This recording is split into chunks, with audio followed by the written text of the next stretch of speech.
Good morning. Good morning. Good morning. Hello, hello, hello. I'm a little bit early. I plan to go at 10 o'clock, but I'm just a little early so people can get their notifications and make sure everyone can come in and hang out today. So that's my intro, such that it is. All right.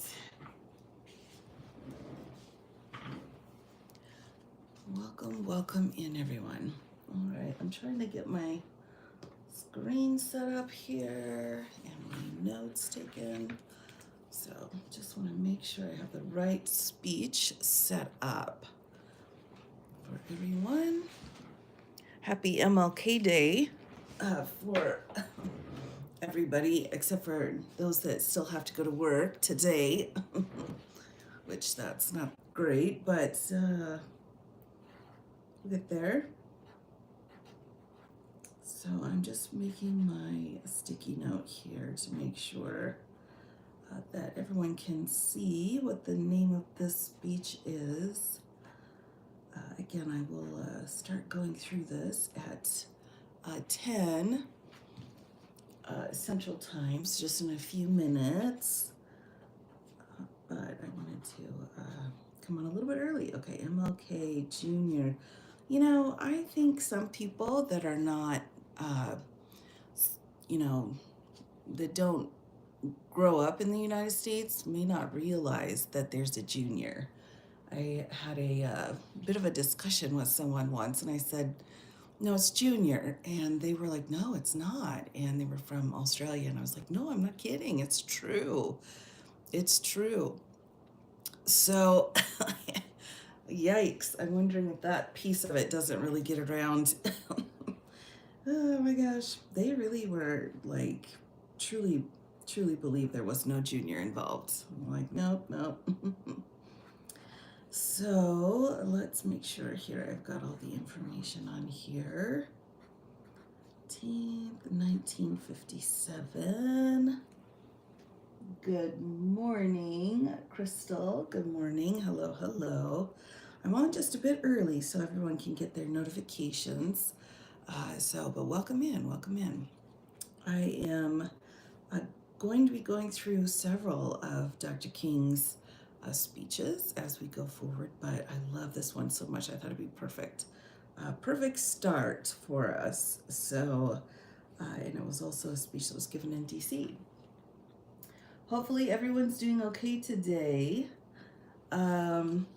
This is kind of a stressful day for some people. For other people, they're all like, whoop-de-doo-dah.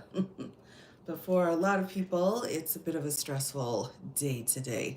So my plan is to be able to come and do some live streams a few times throughout the day today, and then also in the evening, just to make sure to celebrate MLK Jr. Day, and also, for us to look and listen to some things that are interesting that don't involve and negative energy. I guess is how I would put that. Hello, hello, hey, is it Neva? Welcome in. So again, I am early here. I did note on my post I would be starting at 10, so we've got about 13 minutes here. Oh, Jenna. Okay. I got you now. I got you. Yes, on the East Coast. Yes. Thanks for giving a shelter. Oh my gosh, Amy, I'm so happy to. Thank you all for coming and joining me. Or else I might go a bit loony myself. So I'm very thankful for that as well. And I just hope you're able to find all of your favorite creators, everybody, that have moved over here. Again, I will not, I may dabble over on TikTok just to give notices that, I'm going live, or if there's kind of a direction I need to point to, but I will not be spending my time there. So this will be my home base now with that, just because, it's some hinky business going on over there, in my humble opinion. Hinky. And if we can steer clear of that, then we're doing good. So we appreciate that. Yeah, compromise. That's a perfect way of describing it. Yeah, it's a little, it's a little off-putting too, to say the least, because we are in a situation where we have a group of the richest people who are going to be on the cabinet, and, typically wealthy people are looking for laws to help them gain more wealth or keep the wealth that they have, as opposed to rules and laws that are best for the public interest. So, we're kind of having a rocky start, but we knew it was going to be tough. We just have to make it through somehow. I have no doubt we'll have a big old stack of executive orders that will come out later today. Also, we'll have a big stack of pardons from the January Sixers. When those pardons start coming down, I do plan to kind of pull the pardons, not only the pardons, but to see what role that person played, whomever it is that's been pardoned, and what their sentence was, and kind of get some idea of the people that are being pardoned. So there are some people that have actually gone to prison, and there are some people that have been in jail or had kind of no jail but probation. So we'll have to see how all of that comes together as well. But that's going to be, I think, probably the big race today, so to speak. I think we'll be getting out those stacks. Now, there's a lot of other inauguration stuff going on today. It's supposed to go all day. And from the reports that I've seen, the actual swearing in will be at 12 o'clock Eastern. And then we've got the, frivolities for the rest of the day. So I'm not, yeah, we'll be, I'll be coming back. I'll be coming back to hang out with everybody over here. So I'm just, happy to jump on. I also am working on the Declaration of Independence for those of us that are declaring our independence from the crazy talk coming from Mr. Nutter Butter. So I've been polishing that up. I've got that going, so I'll have that hopefully by this evening, by the time that I stream tonight. But we will see. Hopefully it'll be up. But we'll be working on it.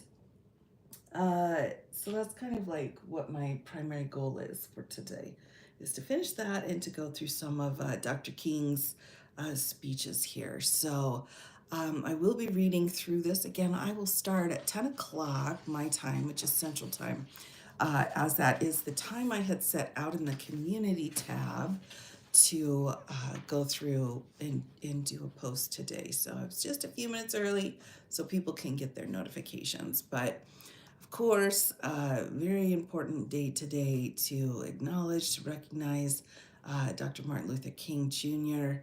and all the work that he did for the country, and a lot. We had a lot of that. So, oh my gosh. So I'm just watching the clock, everyone, here, and we will get started.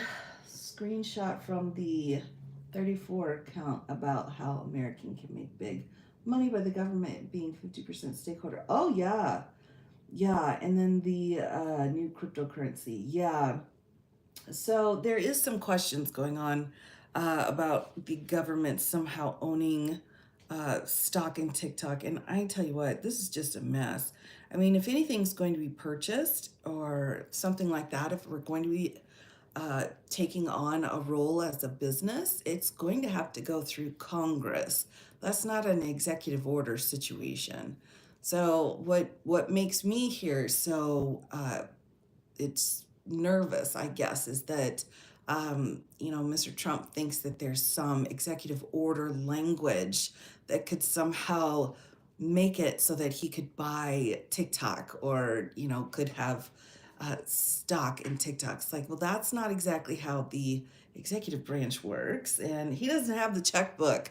Congress has the checkbook, so if there's going to be any money exchanged, it has to be pre-approved by Congress. So that's kind of a big deal.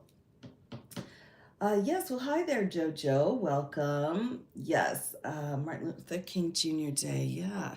You know, it's weird because we haven't always had the day here where it's been set aside to celebrate and enjoy. Good morning, Achilles. Good to see you. Um, so it's kind of interesting. Like in my childhood, we certainly didn't have a Martin Luther King Jr. Day. We celebrated the leaders, but we didn't have a special day for it. I'm not sure when exactly the day was made an official holiday, but yeah, yeah. But I think that's kind of neat. I know there's a President's Day, I think, in February with George Washington and Lincoln's birthday or something like that. But growing up, like, I don't remember having a specific day for Dr. King. So it's very nice, I think. I approve. Like anybody cares if I approve or not, but I do approve. I guess I care. So, anyway, I will get started here at 10 o'clock. That's the time that I had set to come on. I am a few minutes early here, November 2nd, 19. Really? What year? 1983. Oh my gosh. Wow. Hmm. That's way before I was born. So I'm not sure what I'm talking about. Wink, wink. That doesn't seem right. That can't be true, is it? Really? Was it recognized as a federal holiday then? Oh my gosh, really? The 80s? Yikes. Ouch, that's like a gut punch right there. Oh my goodness. Oh, yeah, all right. Well, fair enough. Whatever. All right. I got it. Oh my goodness gracious. Yes. Well, time keeps moving on. 83. Oh my goodness. I had no idea. Yeah, I mean, like, that's, oh dear, the 80s. I love it when younger people are like, oh, you were born in the mid 1900s. Like, no, it's the late 1900s, right? It was before our time. Exactly. I'm like, well, hold on a minute. 1983 was yesterday. It feels like it. It certainly feels like it. Okay, Ronald Reagan. There we go. We have to have a landmark to figure out what year is what. So yes, it's in the 80s at some point because I remember having it off in 87. Really? Okay. Wow, that's a good memory. Since that was before I was born. Well, that makes sense, and I didn't quite remember. Oh my goodness. Yes. Yeah, so that's a bit of a painful moment for me. But I think it's great. And, over the last few years, we've had, different places and buildings and roads, names changed to Martin Luther King Jr. So uh, I have a street, well, there's a road in a town nearby where it's Martin Luther King Jr. Parkway. Like, that's a lot of letters, that's a lot of words for a sign. And when you're driving past it, it's hard to like read the full sign. So I'm like, that's an enormous sign there, buddy, but I don't have time to read it all. I'm proud that I'm your elder. All right, well, that's fine. Elder. Oh, that's cracking me up. Yeah, yeah, I was, yeah. I don't know about all that business. I don't even remember. On my birthday, it's like, well, how old are you? I'm like, I don't remember. I think I stopped aging at 27. I'm like, yeah, I'm done. I'm done. I'm done aging. This is my last official birthday. Oh my gosh. So, yeah, so even some of my family members are like, well, we know the day of the month, but like, how old are you? And I'm like, well, I don't know. You'll never know. Go look it up online somehow. Oh my goodness gracious. But yeah, so I keep forgetting. Well, yeah, I mean, come on, come on. I remember we did celebrate MLK Day in high school, and we always had like a big pep rally, I guess, is what we always called them. and you could go in and there were people reading speeches that he did or giving presentations. So that was always a fun time had by everyone. Listen to a story about Moldova underwater hockey and what they did to get out of their country to go anywhere else. Oh yeah, yeah. Moldova, I think that's a former Soviet Union place. I'm wondering. That sounds right, because there's a lot of countries once the USSR broke apart that have struggled. Some have done really well, like Ukraine, but some are definitely struggling. So, and it kind of seems like Yugoslavia and the wall in Berlin came down, and the Soviet Union broke apart, like all within a short period of time. So, there was a lot going on at that time. There were a lot of things, a lot of history being made at that point. So, yeah. Okay. Okay. Yes. Good. Well, that's good. At least I have some idea of, uh, you know, the countries. 29 years old. Yes. Your son's 35. That's his problem. Oh my goodness. I agree. I agree. That's his problem. He needs to get that sorted out. Oh my gosh. I never heard of underwater hockey. It was pretty neat. Yeah. I think anything that involves going underwater is just amazing. Like the synchronized swimming, I think is the hardest sport in the world. I said it, I mean it, and I truly do mean it. That synchronized swimming, man, you're under the water, you're dancing together under the water. It's like that's a tough sport for sure. For sure. All right, everybody. Well, we've hit 10 o'clock. So Central, of course.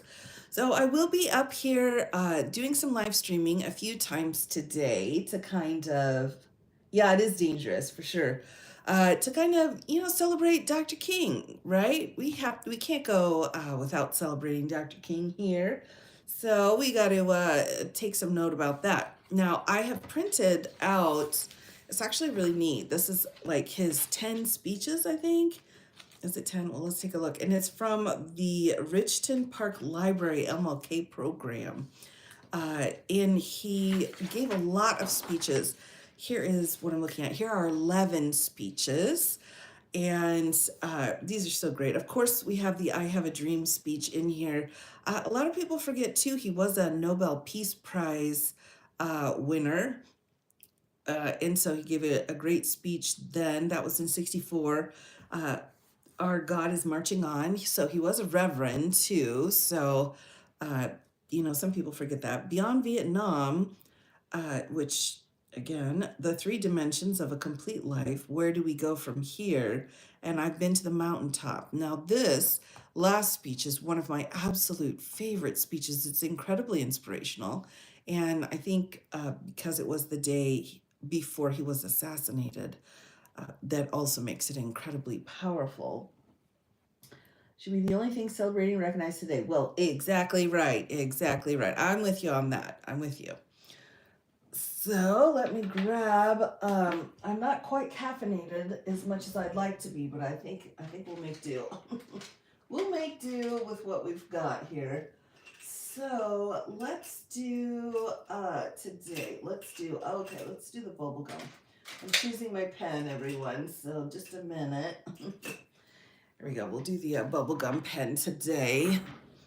So welcome in, welcome in. And I do have a sticky note, but I'd like to read through the first one and give us the ballots, probably maybe top three for Martin Luther King Jr. speeches. And he gave, of course, a lot more than 11. These are the biggest ones. And I think that really had the most impact. So we had a lot of, oh, of course, I'm happy to, Michelle. We had a lot of speeches. He's given a lot of speeches over time, but I would say give us the ballot would be top three. Letter from Birmingham jail, which actually led to a case called New York Times versus Sullivan, which set out some of our media uh, freedom of the press questions out of the First Amendment, and the Lincoln Memorial Address, and then, of course, the I Have a Dream. And again, as we all know, at the time, this wasn't particularly popular. the speech, and it has a very interesting rhythm to it, that particular speech. But then again, if you listen to Dr. King's speeches, you will kind of hear that he has this very rhythmic way of doing it. And I think that's because of he was trained as a reverend. So it's almost like you're hearing a sermon. And back in the old days, everyone, and I'm just giving you a little extra history that nobody asked for. But back in the old days, when our country was first coming together, many of the people who were part of that, the founding fathers, so to speak, had a lot of very sermon like moments where they would go in and give speeches. Like, for example, Patrick Henry, of course, is probably the most well known, will go in and give these big speeches about freedom, and at the end of it, you feel like you sat through a sermon here. So, from Atlanta, an elementary school, came when I was, oh really? We celebrated Black History Month every February. Oh, I love it. Oh my gosh, how fascinating that would be to have that moment. Wow. Oh, that's so cool. But it was before we had cell phones, so I bet nobody was able to take like 5,000 pictures of him. Does anyone remember what the world was like before we had cell phones? No? All right. Just me. Oh my goodness. All right. Well, that's very exciting. So, again, this is a speech here. I'm going to be reading through it. It's not very long. And again, it's one of his most famous ones. So I'll go ahead and get started in here, everyone. I know my moderators will be coming in eventually here if they're not already here. So we'll just have kind of a, oh, you're 8 years old. Oh, I love it. I love it. I love it. Because you can, when you're 8, you can remember, which is so great. I mean, you can't remember everything, but at least you've got some way of saying, wow, this is a big moment to celebrate. So my moderators should be coming in any time, and until they do, I think we'll be okay. But I will go ahead and get started here, everyone. So this speech is called Give Us the Ballot, and he had given the speech at Prayer Pilgrimage for Freedom, and this was in DC on May 17th of 1957. Now, he was assassinated in 1968. So this was about 10 years before that day. Here we go. Mr. Chairman. So he's going to be addressing the pilgrimage place, right? Pilgrimage for Freedom. Mr. Chairman, distinguished platform associates, fellow Americans, 3 years ago, the Supreme Court of this nation rendered in simple, eloquent, and unequivocal language a decision which will long be stenciled on the mental sheets of succeeding generations. For all men of goodwill, this May 17th decision came as a joyous daybreak to end the long night of human captivity. It came as a great beacon of light, of hope, to millions of disinherited people throughout the world who had dared only to dream of freedom. Unfortunately, this noble and sublime decision has not gone without opposition. He's speaking of Brown versus Board of Education, everyone. All right, that's the case he's talking about that ended segregation. Here, the opposition has often risen to ominous proportions. Many states have risen up in open defiance. The legislative halls of the South ring loud with such words as interposition and nullification. But even more, all types of conniving methods are still being used to prevent Negroes from becoming registered voters. The denial of this sacred right is a tragic betrayal of the highest mandates of our democratic tradition. And so, our most urgent request to the President of the United States and every member of Congress is to give us the right to vote. Give us the ballot, and we will no longer have to worry the federal government about our basic rights. Give us the ballot, and we will no longer plead to the federal government for passage of an anti lynching law. We will, by the power of our vote, write the law on the statute books of the South and bring an end to the dastardly acts of the hooded perpetrators of violence. Give us the ballot, and we will transform the salient misdeeds of bloodthirsty mobs into calculated good deeds of orderly citizens.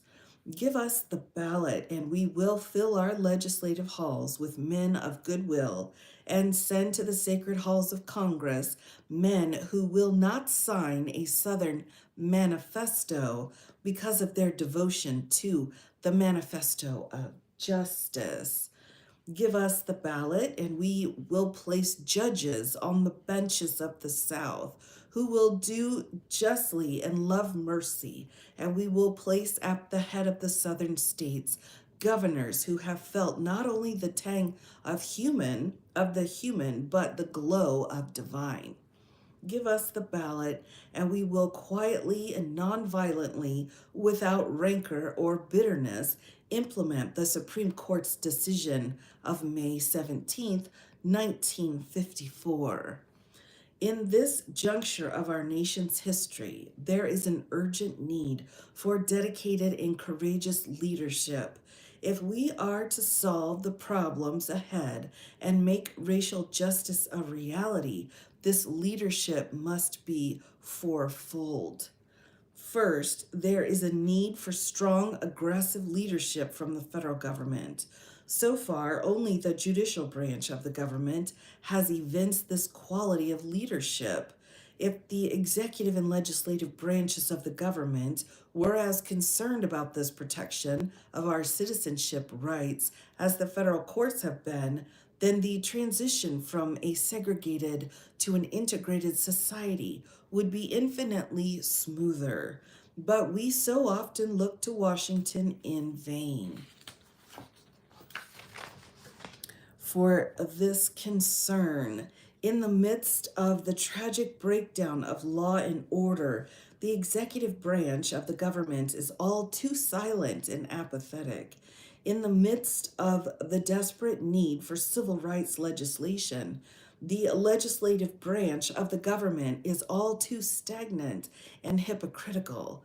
This dearth of positive leadership from the federal government is not confined to one particular political party. Both political parties have betrayed the cause of justice.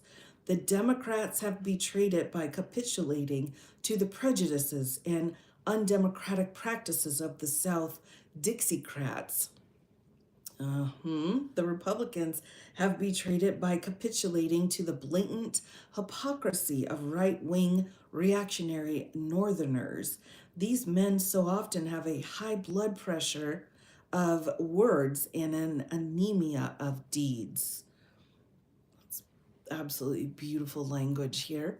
In the midst of these prevailing conditions, we come to Washington today, pleading with the President and members of Congress to provide a strong, moral, and courageous leadership for a situation that cannot permanently be evaded. We come humbly to say to the men in the forefront of our government that the civil rights issue is not ephemeral, evanescent domestic issue that can be kicked about by reactionary guardians of the status quo. It is rather an eternal moral issue which may well determine the destiny of our nation in the ideological struggle with communism. The hour is late, the clock of destiny is ticking out. We must act now before it is too late. A second area in which there is need for strong leadership is from the white northern liberals. There is a dire need today for liberalism, which is truly liberal. What we are witnessing today in so many northern communities is a sort of quasi-liberalism, that it fails to become committed to either side. It is a liberalism that is so objectively analytical that it is not subjectively committed. It is a liberalism which is neither hot nor cold, but lukewarm. We call for liberalism from the North, which will be thoroughly committed to the ideal of racial justice and will not be deterred by the propaganda and subtle words of those who say, "Slow up for a while, you're pushing too fast." A third source we must look to for strong leadership is from the moderate of the white South.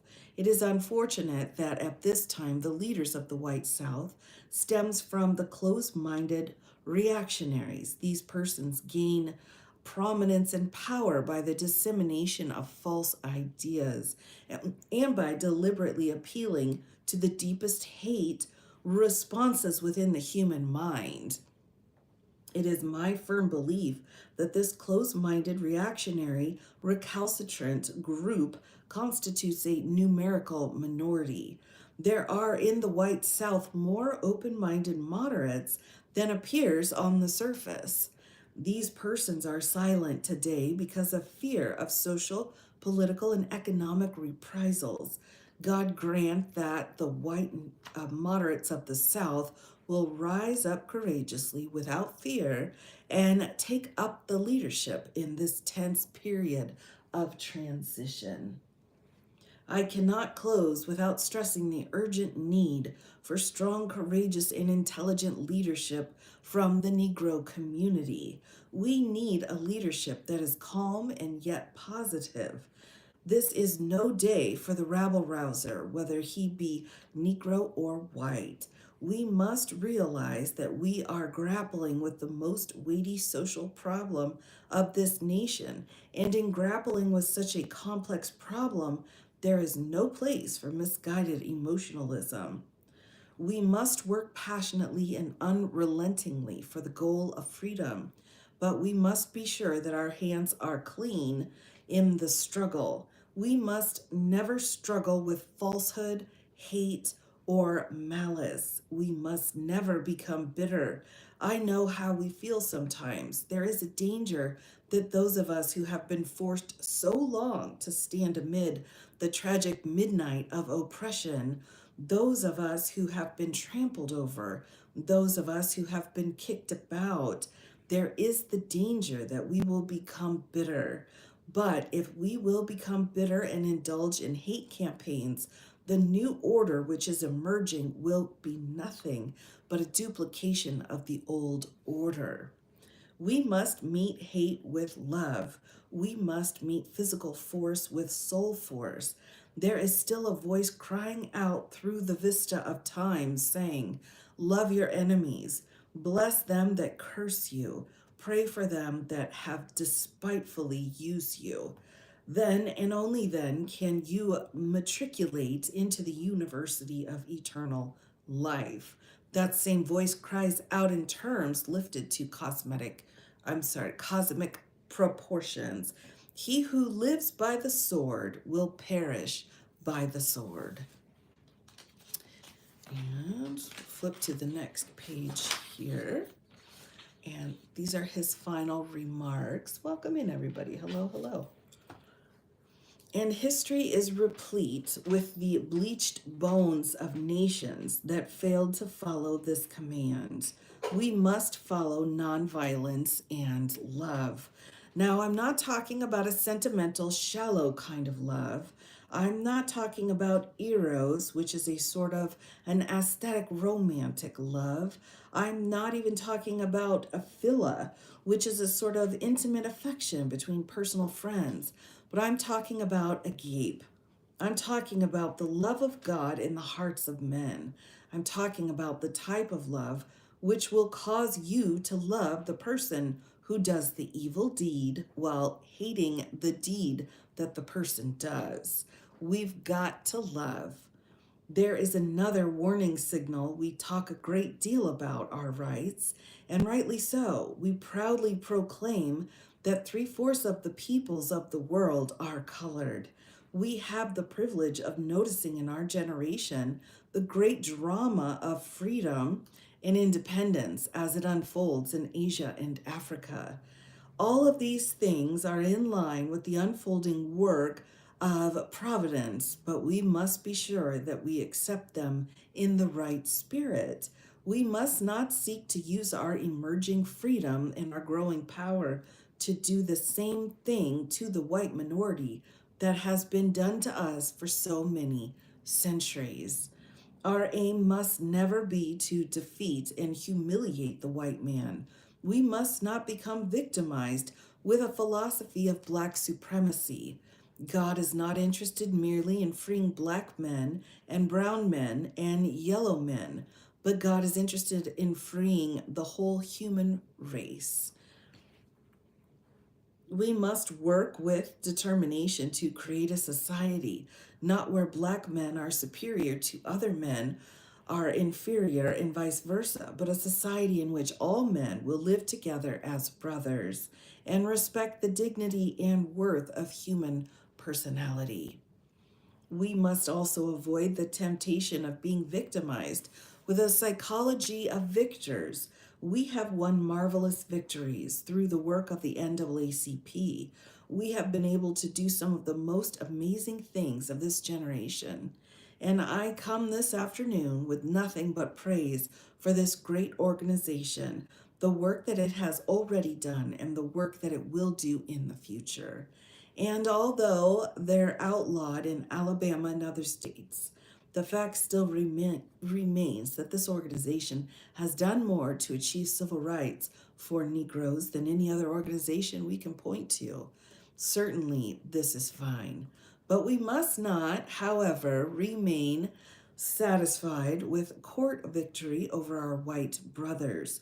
We must respond to every decision with an understanding of those who have opposed us and with an appreciation of the difficult adjustments that the court orders pose for them.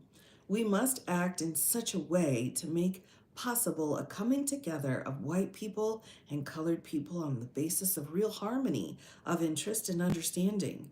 We must seek an integration based on mutual respect. I conclude by saying that each of us must keep faith in the future. Let us not despair. Let us realize that as we struggle for justice and freedom, we have cosmic companionship. This is the long faith of the Hebraic Christian tradition that God is not some Aristotelian unmoved mover who merely contemplates upon himself. He is not merely a self knowing God, but an other loving God, forever working through history for the establishment of his kingdom.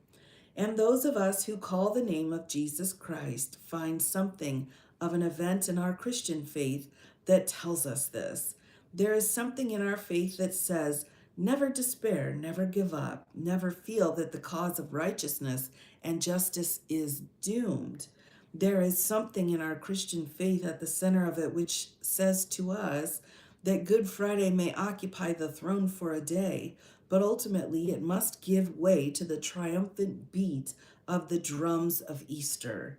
There is something in our faith that says evil may so shape events, that Caesar will occupy the palace and Christ the cross, but one day that same Christ will rise up and split history into AD and BC, so that even the life of Caesar must be dated by his name. There is something in the universe which justifies Carlyle in saying, no lie can live forever. There is something in this universe which justifies William Cullen Bryant to say, truth crushed to the earth will rise. Again, there is something in the universe which justifies James Russell Lowell in saying, truth forever on the scaffold, wrong forever on the throne. Yet the scaffold always sways the future, and behind the dim unknown stands God within the shadow, keeping watch above his own. Go out with that faith today. Go back to your home in the Southland to that faith with that faith today. Go back to Philadelphia, to New York, to Detroit and Chicago with that faith today that the universe is on our side in the struggle. Stand up for justice.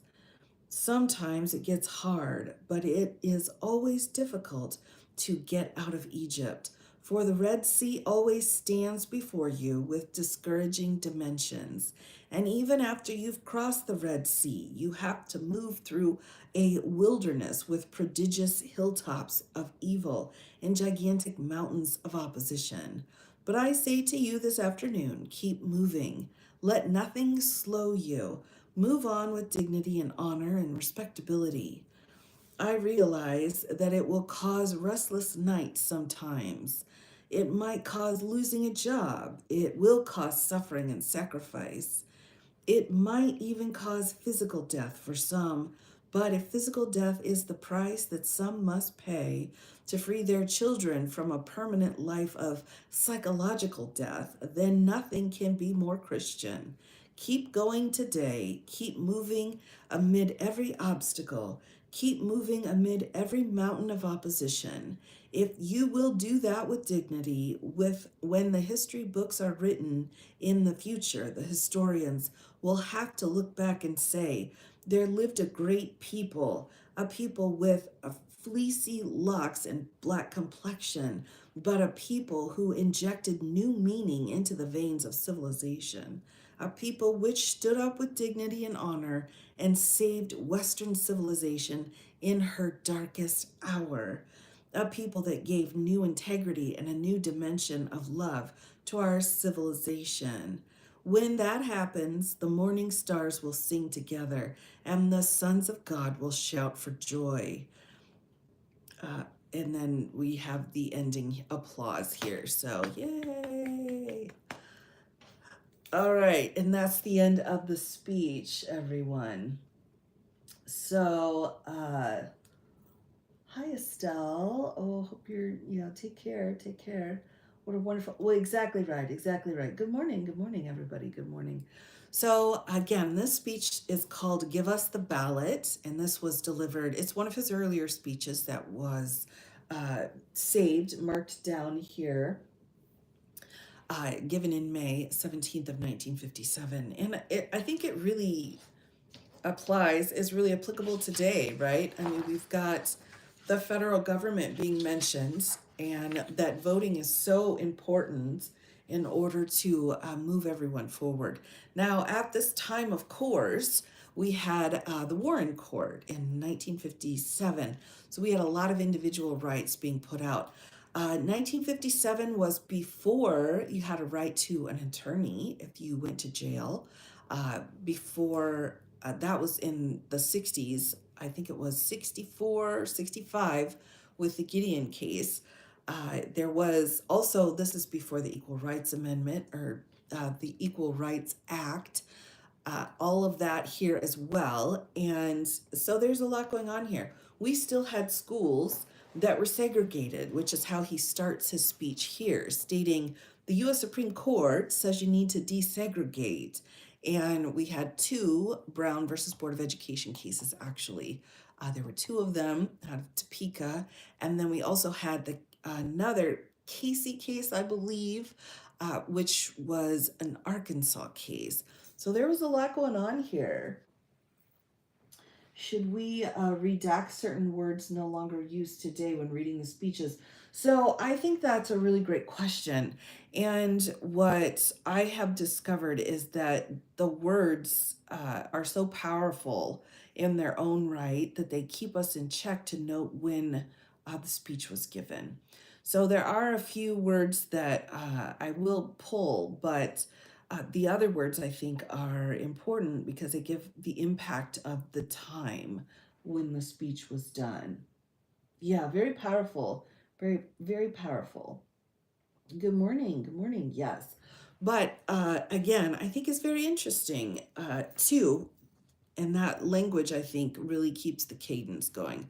But yeah, I mean, I think there are some situations and some words that I just think are so derogatory or so, you know, shock and awe moment that take away from the speech.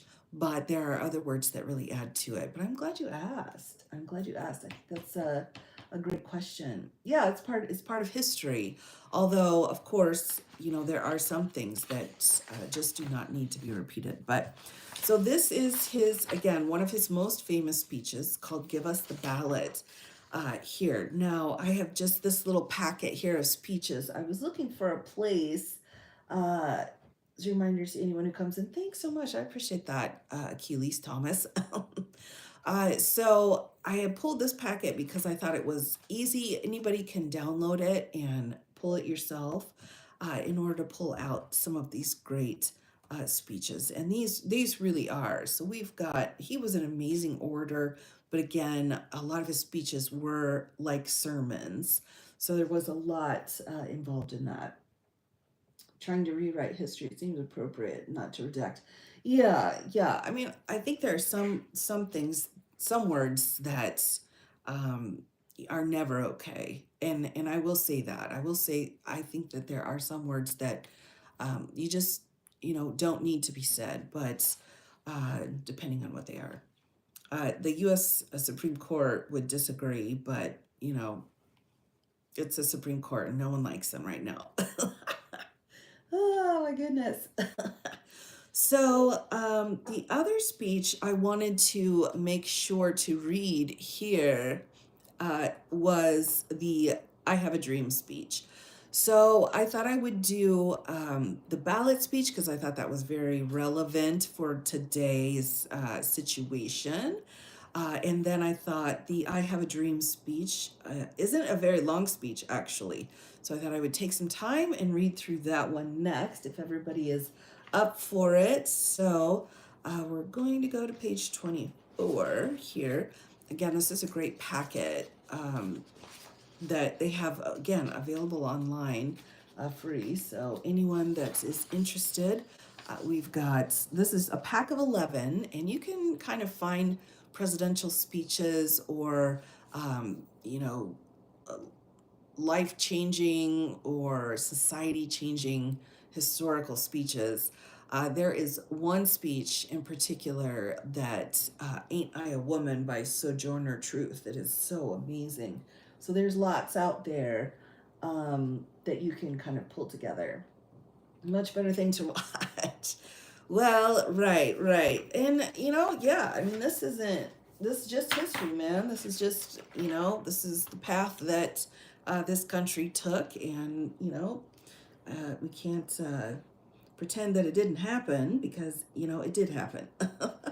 So let me stencil this out. I have a dream, and then I will go through and read this one. Now, of course, my dramatic reading is never going to be as good as Dr. King because he was amazing, and I'm not, but I'll give it my best here. All right, so this was August 28th of 1963. So this was just about 6 months, 6 to 8 months before he was assassinated. So that's kind of interesting too. August 28th of 1963. Now, and another thing too that I always think is important to remember, uh, Martin Luther King Jr., I mean, good morning, good morning. He was a man. He was amazing. His speeches were amazing, but he was a man. And, he made mistakes. He did a lot of amazing stuff, but as all humans do, he also made mistakes. So I think it's really important to remember that although there are amazing things about a lot of people, they also, we're human and we make mistakes. Oh, of course, you're welcome. Thank you so much, Box Mom. I appreciate that. All right, so this one was at the Lincoln Memorial here. Lincoln Memorial. There we go. And that's Washington, D.C. Washington. There we go, D.C. Woo, we got it. All right, everybody, are we ready? Here we go. I Have a Dream.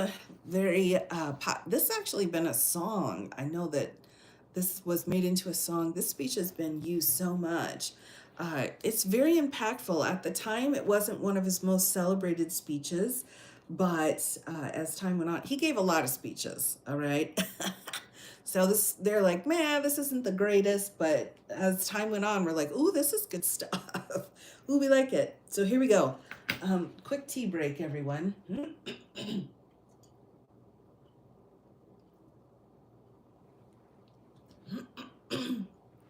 Now, of course, my personal favorite speech is I've been to the mountaintop. That's my this one here. I've been to the mountaintop, and that was April 3rd of 1968, and he was assassinated the next day. So that's my personal favorite speech that he gives. So incredibly motivational, and kind of a way to say goodbye. It's like a little bit of foreshadowing there. All right, here we go, everybody. I Have a Dream, August 28th, 1963, Lincoln Memorial, Washington, D.C. So, here we go. I am happy to join with you today in what will go down in history as the greatest demonstration for freedom in the history of our nation. 50 years ago, a great American in whose symbolic shadow we stand today signed the Emancipation Proclamation. I'm going to pause for a moment and just remind you the Emancipation Proclamation was an executive order. All right. This momentous decree came as a great beacon light of hope to millions of Negro slaves who had been seared in the flames of withering injustice. It came as joyous daybreak to the end of a long night of their captivity. But 100 years later, the Negro still is not free. 100 years later, the life of the Negro is still sadly crippled by the menaces of segregation and the chains of discrimination. 100 years later, the Negro lives on a lonely island of poverty in the midst of a vast ocean of material prosperity. 100 years later, the Negro is still languished in the corners of American society and finds himself an exile in his own land.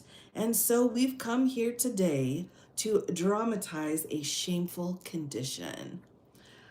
In a sense, we've come to our nation's capital to cash a check. When the architects of our republic wrote the magnificent words of the Constitution and the Declaration of Independence, they were signing a promissory note to which every American was to fall heir.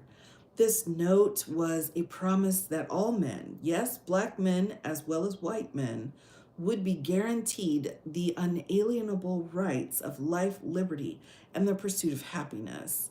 It is obvious today that the America has defaulted on this promissory note insofar as her citizens of color are concerned. Instead of honoring this sacred obligation, America has given the Negro people a bad check, a check which has come back marked insufficient funds. But we refuse to believe that the Bank of Justice is bankrupt. We refuse to believe that there are insufficient funds in the great vaults of opportunity of this nation. And so we've come to cash this check, a check that will give us upon demand the riches of freedom and the security of justice. We have also come to this hollowed spot to remind America of the fierce urgency of now. This is no time to engage in the luxury of cooling off or to take the tranquilizing drug of gradualism. Now is the time to make real the promises of democracy. Now is the time to rise from the dark and desolate valley of segregation to the sunlit path of racial justice. Now is the time to lift our nation from the quicksands of racial injustice to the solid rock of brotherhood. Now is the time to make justice a reality for all of God's children. It would be fatal for the nation to overlook the urgency of the moment. The sweltering summer of the Negro's legitimate discontent will not pass until there is an invigorating autumn of freedom and equality. 1963 is not an end, but a beginning. And those who hope that the Negro needed to blow off steam and will now be content will have a rude awakening if the nation returns to business as usual. And there will be neither rest nor tranquility in America until the Negro is granted his citizenship rights. The whirlwinds of revolt will continue to shake the foundations of our nation until the bright day of justice emerges. But there is something that I must say to my people who stand on the warm threshold which leads into the palace of justice. In the process of gaining our rightful place, we must not be guilty of wrongful deeds. Let us not seek to satisfy our thirst for freedom by drinking from the cup of bitterness and hatred. We must forever conduct our struggle on the high plane of dignity and discipline. We must not allow our creative protest to degenerate into physical violence. Again and again, we must rise to the majestic heights of meeting physical force with soul force.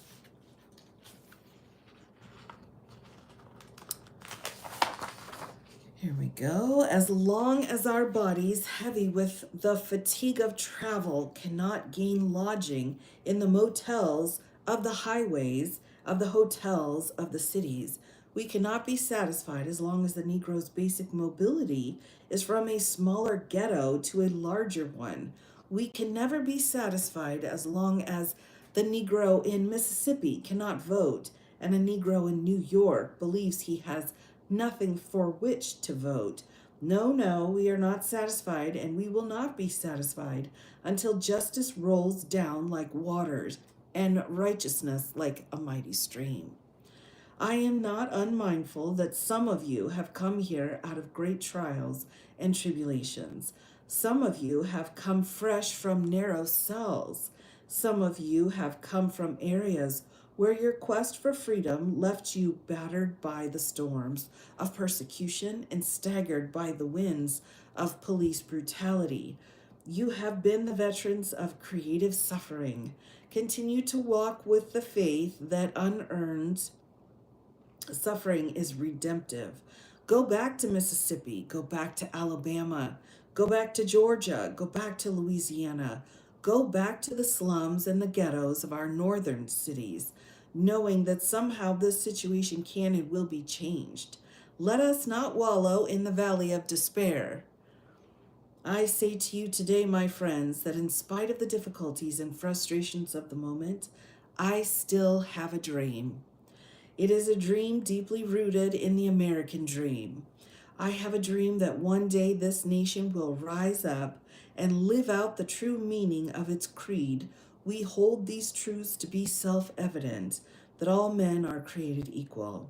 I have a dream that one day on the red hills of Georgia, the sons of former slaves and the sons of former slave owners will be able to sit down together at a table of brotherhood. I have a dream that one day even the state of Mississippi, a desert state sweltering with the heat of injustice and oppression, will be transformed into an oasis of freedom and justice. I have a dream that my 4 children will one day live in a nation where they will not be judged by the color of their skin, but by the content of their character. I have a dream today.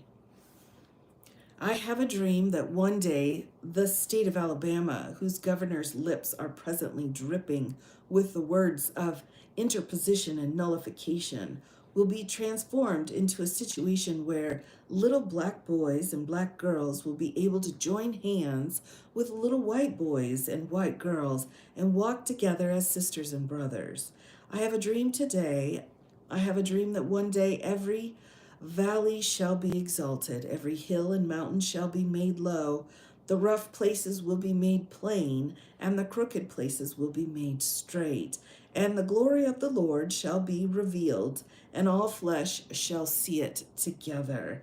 This is our hope. This is the faith with which I return to the South. With this faith, we will be able to hew out of the mountain of despair a stone of hope. With this faith, we will be able to transform the jangling discords of our nation into a beautiful symphony of brotherhood.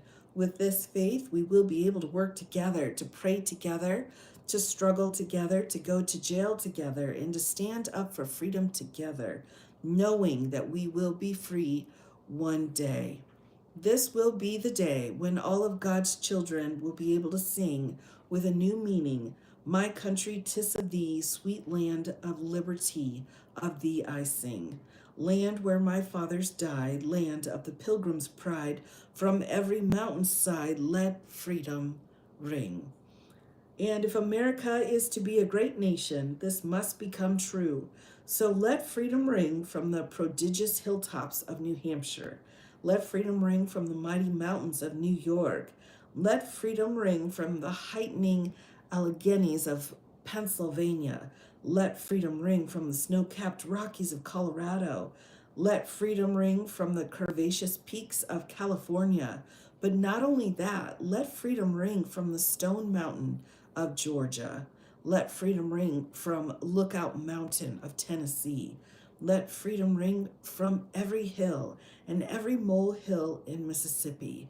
From every mountainside, let freedom ring. Sorry, everybody, tea break.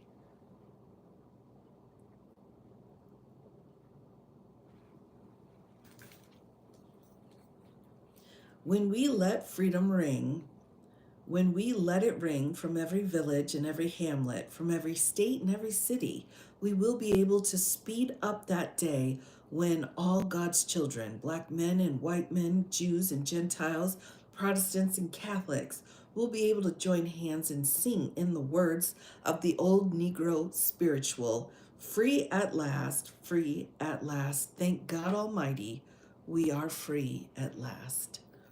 And that is the end of the I Have a Dream speech, everyone. So, what do we think? Classic, right? That's a pretty powerful speech again. Oh, you're welcome. You're welcome. Oh, yes, yes. Right. We're just listening. Yeah, sorry, we were quiet there. Good morning, everybody. Aloha. Yes, hello. Glad to. Yes, most important speeches. I agree. Thought everyone was watching. Oh my goodness, Murray, no, he wouldn't do that. That's madness. Yeah, it's a beautiful speech. It's incredibly powerful. Oh, well, yeah. I mean, again, this is the moment, right? This is the day where we get to celebrate this amazing man and his amazing wife and children, who all participated. And I think sometimes, and I like to on this day in particular, I like to give a shout out to. I think a lot of people forget how much of a struggle that it is for his family, right? As he was going out and doing all of these things, his wife was taking care of the kids. She was making sure everybody had what they needed. She was cooking dinner. She was getting everybody new shoes when they grew out of shoes. So, we have to remember the family that helped hold him up as well. So we cannot forget the sacrifices they made, right? Because their dad, the husband, wasn't there all the time because he was out doing, this work, this incredibly important work. And so a huge thank you to his amazing wife and his children for making it so that he could do this. She was protecting them, absolutely. Voice and absentia. Yes, yeah, my voice is just a little bit rough today, but that's okay. They weren't who they were. Right, exactly right. So, I think a lot of times people forget about the families that hold up our activists. So I just like to give a little shout out and say, Dr. King, we're very thankful, but we also are thankful for your wife and your children to help you move forward in your mission. So, again, this is from an online packet that you can find yourself if you're interested in his speeches. This particular packet is made up of 11 speeches, and I think honestly, as I've gone through and looked through his speeches, these are really the top ones. The Nobel Peace Prize speech is amazing, also. I highly recommend that one. And then I've been to the mountaintop, of course, is my personal favorite. But these are all amazing speeches, and they all have inspiration in them. There's, of course, a lot of rhetoric because, of course, he was a reverend. So they are a bit like reading through sermons. But sometimes that can be really helpful. The Birmingham jail letter is important because, of course, it brought out New York Times versus Sullivan, which is a landmark freedom of the press case. So that's always interesting, and I think a lot of people forget that this case involves the time that Dr. King was in jail in Birmingham. So we've got a really big set here, a big range of different issues that were going on at the time. So you can look this up and take a look at his speeches here if you are interested in actually looking at it. Yeah, of course, of course. I have a dream of lying on the beach in the Caribbean. Same. Oh my goodness. Same. I'm with you on that. Whoo, it's cold today, everybody. Yeah, exactly. Speaking of freedom of right, exactly. Oh my goodness gracious, it's so cold out, everyone. Be careful. Oh my gosh. Yeah, it had to be extremely hard. Well, exactly. I mean, that was the life that, they were living in order to have this pursued. So, also, friendly reminder, of course, that he was assassinated on uh, in April of 1968. And, an interesting side note that I always like to mention, he was at a hotel or a motel, when he was assassinated. And Jesse Jackson was one of the people that was there fighting. Even then, if anyone remembers Jesse Jackson, who was amazing orator who threw his hat in running for president with Dukakis. So there were some questions about that. He was kind of like the extra person out. He did get electoral votes, by the way, from Mississippi, his home state, but of course did not get enough in order to become president. So that's a little bit of history, although we also had one of the first moments when he caught a flight to DC and immediately went on the news, still wearing the shirt that had Dr. King's blood on it. So, very controversial. A lot of people were very upset and felt that that was disrespectful of Dr. King because, of how he did that. Meanwhile, other people say that that was truly the moment when politics started, making this kind of big press moment or these shock and awe moments where it became more of a performative than an actual reality. So I do like to tell that story no matter how you feel about Jesse Jackson one way or the other. But that was very that really divided the party and divided the different groups. We already had some division with Malcolm X, who of course was an amazing orator as well. Some of his speeches are just like, oh my gosh, they're amazing, but they're in a different tone, of course. So, it's an interesting time in history for sure. Everyone, very interesting. Yes, I think it's important. I think it's important that we remember context is very important, right? So, these amazing speeches in his life, again, it's an amazing story, but there are a lot of other things going on as well. So we can't forget about that. We can't forget about his family and his children that sacrificed for it, and we can't forget about the other people that were supporting him as well. So. Minus 22. Oh my goodness gracious. It's cold out there, everybody. It's cold. It's super cold. Be careful. This is like frostbite area. Oh my goodness. Yes, they have carried on his legacy. I agree. I agree. Completely. They've done amazing work. Los Angeles is going to be 80. Oh my gosh. Is it? Have they put the fires out? I'm scared to look. I did see that the governor was on was it Brian Taylor something? The three named fella who does great work. He was the polar bears. Well, he was interviewing him, the governor of California, about it, and he's like, "Yeah, we're trying to take care of business here." So, right, feed the polar bears. Oh my goodness. Well, with that, everyone, you'll have to forgive me. I can feel that my voice is starting to crack a little bit. Brian Taylor Cohen. Oh my gosh, thank you so much. Oh, thank you so much. I couldn't remember. But I will rest my voice. My plan is to be back tonight at 7 o'clock Central, and I'm hoping I'll have my Declaration of Independence done so we can go through that. If not, we've got plenty of other things we can talk about, but I am planning to come on tonight. Now, I would say to everyone, if I cannot get my voice back by tonight, I will put a message up in the community tab to let you know that I don't have any voice left. So I've just been on here quite a bit lately, and I think it's just been a little bit of a strain on my vocal cords. So I'll let you know. Check that community tab if you're unsure if I'm going to go or not.